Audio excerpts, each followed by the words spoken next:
दोस्तों आपके अपने चैनल फिन ब्रिलियंस पर आपका स्वागत है। आज हम डिस्कस करने वाले हैं आईटी सेक्टर की 3 स्मॉल कैप कंपनियों के बारे में और तीनों कंपनियों का मार्केट कैप काफ़ी छोटा है और तीनों कंपनियों का जो फ्यूचर है वो काफ़ी इंटरेस्टिंग नज़र आता है। और ये जो आईटी सेक्टर है ये एक ऐसा सेक्टर रहा है जिसने अपने निवेशकों को कभी निराश नहीं किया है, चाहे टीसीएस हो, इन्फोसिस हो या परसिस्टेंट हो।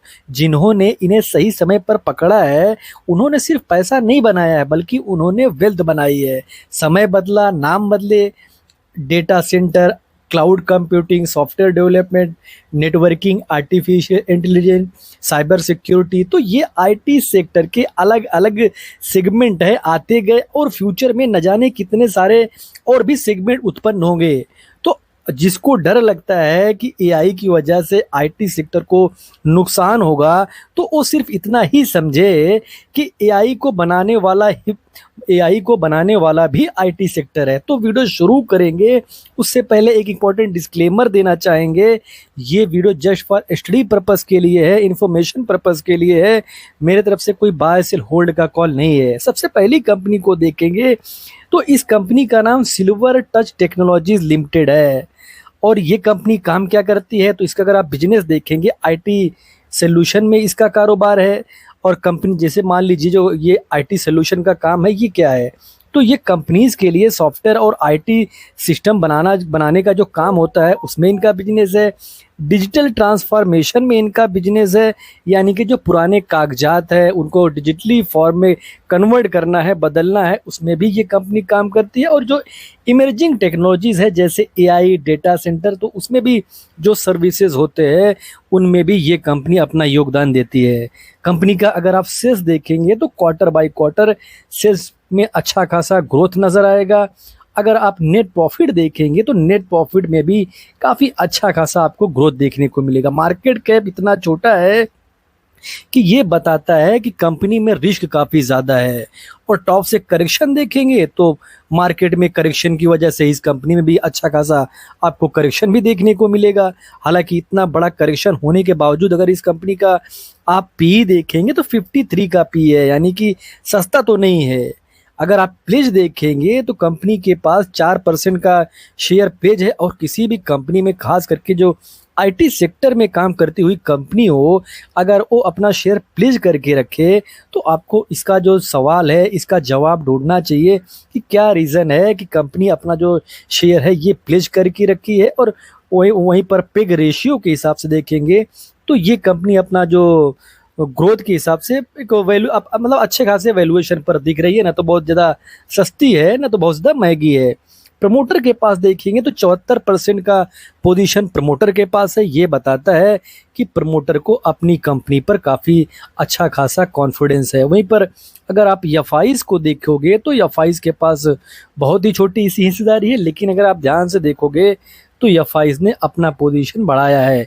हालांकि इतना कम ये डेटा है कि इस पर हम भरोसा नहीं कर सकते। डीआईज को देखेंगे तो डीआईज के पास भी छोटी सी हिस्सेदारी है। पब्लिक के पास देखेंगे तो 24%, 25% का के आसपास का शेयर पब्लिक के पास है। तो मोस्टली जो पोजीशन है वो पब्लिक के पास है और प्रमोटर के पास है।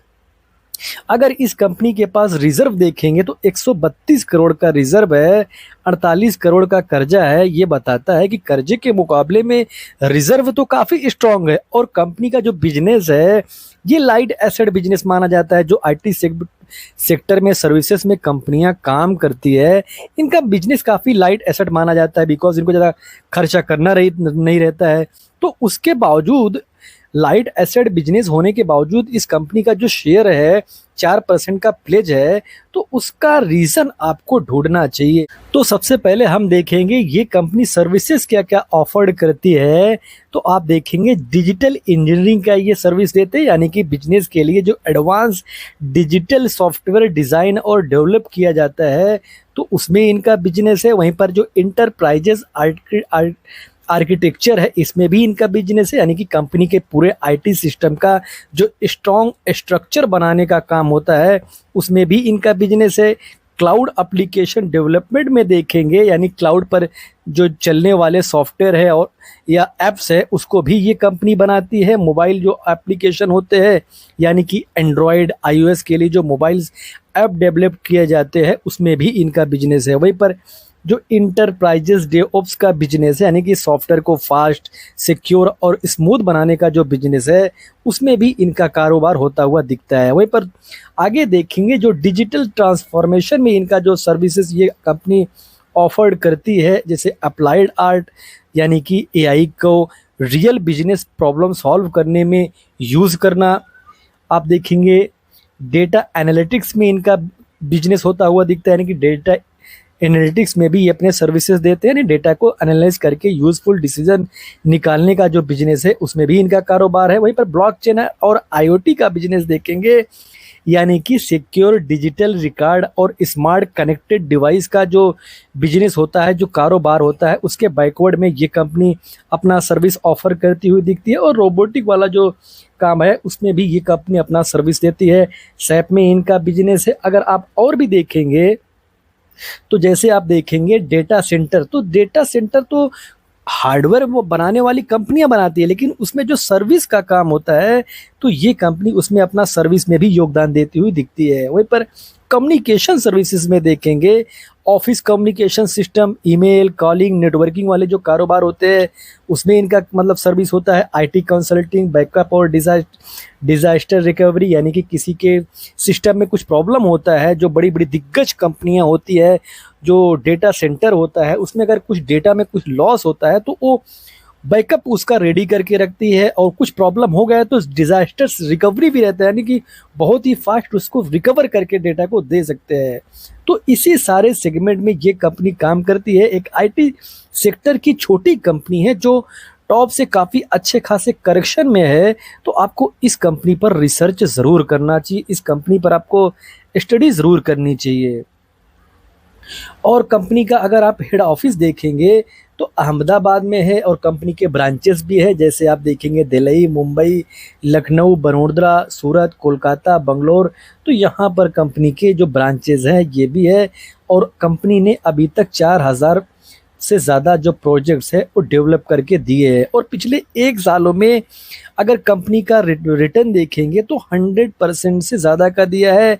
तब 100% का रिजल्ट कंपनी तब 100% का रिटर्न कंपनी ने बनाकर दिया है जब मार्केट में काफ़ी बड़ा करेक्शन है। मार्केट में करेक्शन आप देखेंगे तो काफ़ी बड़ा है, और ये भी कंपनी टॉप से अच्छी खासी टूटी है, उसके बावजूद ये कंपनी अभी भी 100% का रिटर्न अपने निवेशकों को बना कर दिया है। वहीं पर जब से ये कंपनी लिस्ट हुई है, लगभग 2022 की इस कंपनी की लिस्टिंग है, तब से ये कंपनी लगभग 400% का रिटर्न बनाकर दिया है इस कंपनी ने, और टॉप से अच्छी खासी अभी टूटती हुई नजर आई है।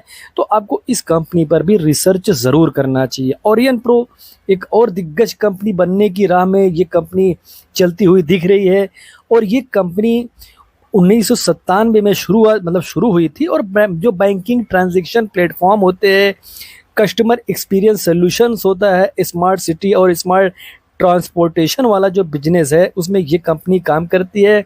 साइबर सिक्योरिटी सॉल्यूशन भी प्रोवाइड करती है। मतलब कंपनी बैंकिंग से लेकर जो प्लेटफॉर्म तक का बिजनेस है उसमें अपना जो सर्विस है वो ऑफर करती हुई दिखती है। तो आपको इस कंपनी पर भी रिसर्च ज़रूर करना चाहिए। छोटी कंपनी है लेकिन कंपनी का जो बिजनेस है ये काफ़ी सॉलिड है। अगर आप प्रमोटर के पास देखेंगे तो 26% के आसपास का शेयर अगर आपको प्रमोटर के पास दिखेगा, लेकिन अगर आप ध्यान से देखेंगे जो एफआईज है वो लगातार क्वार्टर में अपना पोजीशन बढ़ाते हुए गए हैं। जहां पर पिछले 1-1.5 सालों से मार्केट में बड़े करेक्शन के दौर से मार्केट गुजर रहा है। अगर उस करेक्शन में भी अगर आप ध्यान से देखेंगे तो एफआईज ने अपना पोजीशन इस कंपनी में बढ़ाया है। और यही नहीं कि ये जो एफआईज है ये दिसंबर मंथ में बढ़ाया है, नहीं, अगर आप पिछले साल का रिकॉर्ड देखेंगे तो एफआईज मार्च 2023 देखेंगे तो लगातार अपना पोजीशन बढ़ाते हुए गए। अगर आप ध्यान से देखेंगे तो एफआईज ही नहीं, डीआईज भी इस कंपनी में अपना पोजीशन बढ़ाते हुए ही दिख रहे हैं। तो आपको इस कंपनी पर रिसर्च ज़रूर करना चाहिए, स्टडी ज़रूर करना चाहिए, बिकॉज़ ये एक ऐसी कंपनी है जो लाइट एसिड बिजनेस में है और मार्केट में वो एआई से जो आईटी से रिलेटेड जो काम होते हैं तो मैक्सिमम काम ये कंपनी करती है। और जो फ्यूचरिस्टिक सेगमेंट में आईटी में काम होता है उसमें ये कंपनी अपना सर्विस ऑफर करती हुई दिखती है। मार्केट कैप देखेंगे तो मार्केट कैप काफ़ी छोटा है, 5,000 करोड़ का मार्केट है कैप है। ये बताता है कि काफ़ी छोटा मार्केट कैप है। टॉप से करेक्शन देखेंगे तो टॉप से लगभग ये कंपनी आधी टूटी है, यानी कि लगभग 35-40% के करेक्शन में ये कंपनी दिख रही है। पी देखेंगे तो 24 के आसपास के पी पर कंपनी खड़ी हुई है। अच्छी बात ये है कि कंपनी का कोई भी शेयर प्लेज नहीं है।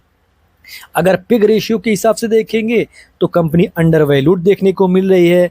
तो ये सारे जो मुद्दे हैं, ये सारे जो फैक्टर कंपनी में क्रिएट हो रहे हैं, उसको देखकर आज के दौर में आपको इस कंपनी पर रिसर्च करना होगा।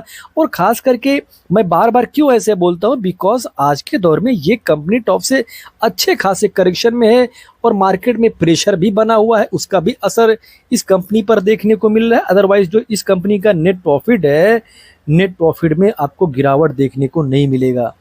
तो ये चीज़ जानना होगा कि कंपनी का जो बिजनेस है ये सॉलिड ढंग से ग्रो करता हुआ दिख रहा है। और अगर वीडियो आपको इन्फॉर्मेटिव लग रहा है, चैनल को सब्सक्राइब नहीं किया है आपने, तो सब्सक्राइब भी ज़रूर कर लीजिए। और देखेंगे कंपनी के पास रिजर्व कितना है, तो कंपनी के पास 1552 करोड़ का रिजर्व, 30 करोड़ का कर्जा। ये बताता है कि कंपनी लगभग डेब्ट फ्री कंपनी है। ये कंपनी लगभग डेब्ट फ्री कंपनी है। और कंपनी का अगर आप सेल्स देखेंगे तो इसका जो बिजनेस होता है, ये बिजनेस 69% जो सर्विसेज है इसको सेल्स करती है।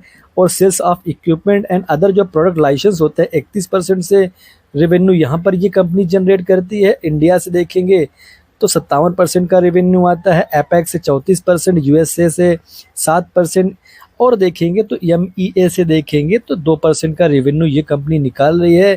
तो ये कंपनी भी काफ़ी सॉलिड कंपनी बनती है। और इनको देखेंगे तो 200 प्लस इनके क्लाइंट है और ये भी मेजर क्लाइंट है, जो बीएफएसआई, फिनटेक, डेटा सेंटर, यहाँ पर इनका बिजनेस फैला हुआ है। तो इस कंपनी पर भी हमें रिसर्च अवश्य करना चाहिए और अभी करना चाहिए, मार्केट के इस करेक्शन में करना चाहिए। और टॉप से ये कंपनी 40% के आसपास टूटी है। और अगर आप देखेंगे इस कंपनी का ओवरऑल रिकॉर्ड देखेंगे तो ये कंपनी भागती भी बहुत ही ज़बरदस्त है और गिरावट भी इसमें काफ़ी ज़्यादा होता है। तो आपको ये चीज़ जानना होगा कि कंपनी का जो नेचर है ये ऐसा ही है। और तीसरी कंपनी को देखेंगे न्यूजेन सॉफ्टवेयर टेक्नोलॉजीज, तो ये सास बेस्ड बिजनेस है, यानी कि सॉफ्टवेयर एज अ बिजनेस। इस कंपनी को अगर इस कंपनी का जो बिजनेस है, इस कंपनी का नेट प्रॉफिट है, इसको देखना चाहेंगे तो आपको इस कंपनी का जो ग्रोथ है वो क्वार्टर बाय क्वार्टर इस कंपनी को नहीं आंक सकते हो। अगर आपको देखना ही है तो इसका जो नेट प्रॉफिट रहेगा उसको ईयर बाय ईयर देखिए, बिकॉज इनका जो कॉन्ट्रैक्ट होता है वो साल भर के हिसाब से होता है। तो साल भर के हिसाब से इनका जो सर्विसेज होते हैं, जो इनके पास एप्लीकेशंस होते हैं, जो इनका एएमसीज होते हैं, उसी हिसाब से इनका रिन्यू होते हैं। तो इनका जो रेवेन्यू भी मिलता है ये साल के हिसाब से ही मिलता है। अगर आप सोचोगे कि क्वार्टर 1 का रेवेन्यू क्वार्टर 2 से हम जो मतलब उसको चेक करें, क्वार्टर 2 को क्वार्टर 3 से हम चेक करें तो आपको कंसिस्टेंसी देखने को नहीं मिलेगी। हाँ, क्वार्टर 1 का अगर आपको चेक करना है तो क्वार्टर 1 पिछले साल से चेक कीजिए तो आपको क्लियर पिक्चर इस कंपनी का पता चलेगा। मार्केट कैप कंपनी का 7,764 करोड़ का हुआ है, तब हुआ है जब ये कंपनी 1379 से टूटकर 546 पर आई है। पी देखेंगे तो 23 का पी इस कंपनी का है और पिग रेशियो के हिसाब से ये कंपनी फेयर वैल्यूड भी दिख रही है। तो हमें इस कंपनी पर रिसर्च करना चाहिए। ये भी कंपनी लगभग डेब्ट फ्री कंपनी है और इनका भी बिजनेस अगर आप देखेंगे, वही आप देखेंगे एन्युटी बेस्ड रेवेन्यू इनका है, सास मतलब सॉफ्टवेयर एज अ सर्विस। कुल मिलाकर जो सब्सक्रिप्शन से इनको जो फ़ी मिलता है वहाँ से इनका काफ़ी बड़ा बिजनेस आता है। एएमसी से इनका अच्छा खासा चार्ज जनरेट होता है, सपोर्ट से भी इनको मतलब बिजनेस मिलता है। तो कुल मिलाकर जो आईटी से रिलेटेड काम होते हैं तो प्योर प्ले ये कंपनी आईटी सर्विसेज प्लेयर है। तो आपको इस कंपनी पर रिसर्च ज़रूर करना चाहिए। आप देखेंगे जो इनका एन्युटी रेवेन्यू आता है वो एटीएस एएमसी क्लाउड सब्सक्रिप्शन से 60% का ये कंपनी रेवेन्यू निकालती है। सेल्स ऑफ प्रोडक्ट से देखेंगे तो 18% का रेवेन्यू निकालती है। वहीं पर सर्विसेज से देखेंगे, सेल्स ऑफ सर्विसेज, वहाँ से ये कंपनी 12% का रेवेन्यू आती है। और ख़ास बात ये है जो ध्यान देना चाहिए कि ये कंपनी पिछले साल में लगभग 51% करेक्शन दिखाई है। पिछले साल की मैं बात कर रहा हूँ। अगर टॉप से देखोगे तो टॉप से ये कंपनी 67% के करेक्शन में आज के दौर में खड़ी है। बिकॉज मार्केट का जो प्रेशर है, मार्केट के प्रेशर में ये कंपनी टूटती हुई दिखी है। और इसका हिस्ट्री भी बताता है कि गिरावट जब भी होता है तो काफ़ी मतलब बहुत ही ज़्यादा होता है। और ख़ास करके छोटी स्मॉल कैप जो कंपनियां होती हैं उनमें गिरावट इसी तरीके का होता है। तो आपको वैलिडिटी जो होती है उसको झेलने आना चाहिए। अदरवाइज ऐसी कंपनियों पर मतलब आपको स्टडी भी नहीं करनी चाहिए। बिकॉज अगर जो कोई भी रिस्क लेना चाहता है तो उसको जो वैलिडिटी है उसको दोस्त बनाना होगा। और वीडियो डिस्क्लोज करेंगे उससे पहले एक इंपॉर्टेंट डिस्क्लेमर देना चाहेंगे। ये video just for study purpose के लिए है, इन्फॉर्मेशन पर्पस के लिए है। मेरी तरफ से कोई बाय सेल होल्ड का कॉल नहीं, बिकॉज मैं सिबी रजिस्टर्ड एडवाइजर नहीं हूँ।